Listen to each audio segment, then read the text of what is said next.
ایک ایسی سچی اور سبق آموز کہانی سنائیں گے جو ہمیں یہ سکھاتی ہے کہ اللہ کی راہ میں دیا گیا صدقہ کبھی ضائع نہیں جاتا۔ ایک بستی میں یوسف نامی ایک غریب مگر ایماندار کسان رہتا تھا۔ وہ دن بھر کھیتوں میں کام کرتا اور جو بھی تھوڑا بہت رزق ملتا اس میں سے ضرور کوئی نہ کوئی حصہ رب کی راہ میں صدقہ کر دیتا۔ اس کے قریبی دوست سلیم نے ایک دن حیرانی سے پوچھا، یوسف، تم خود مشکل میں ہو پھر بھی دوسروں کی مدد کیوں کرتے ہو؟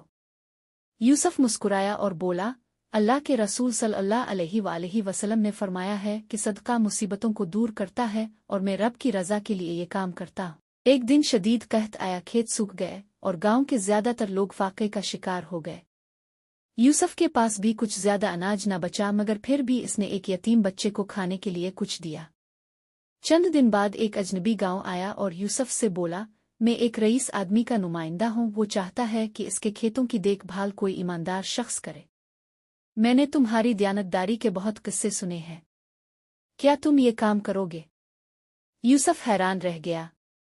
رب نے اس کے صدقے کی برکت سے اس کے لیے ایسا وسیع رزق پیدا کر دیا جس کا وہ سوچ بھی نہیں سکتا تھا۔ جب اس کے دوست سلیم نے یہ سنا تو وہ کہنے لگا، واقعی میں نے آج اپنی آنکھوں سے دیکھ لیا کہ جو رب کے لیے دیتا ہے رب اسے بے حساب لوٹا دیتا ہے۔ یہ کہانی ہمیں سکھاتی ہے کہ رب کے راستے میں دیا گیا صدقہ کبھی ضائع نہیں جاتا۔ اگر ہم دوسروں کی مدد کرتے ہیں تو رب ہماری مشکلات کو دور کر دیتا ہے اور ہمارے رزق میں برکت ڈالتا ہے۔ قرآن مجید میں فرمایا گیا، جو لوگ رب کے راستے میں اپنا مال خرچ کرتے ہیں رب انہیں اس کا کئی گنا بڑھا کر دیتا ہے۔ سورہ البقرہ۔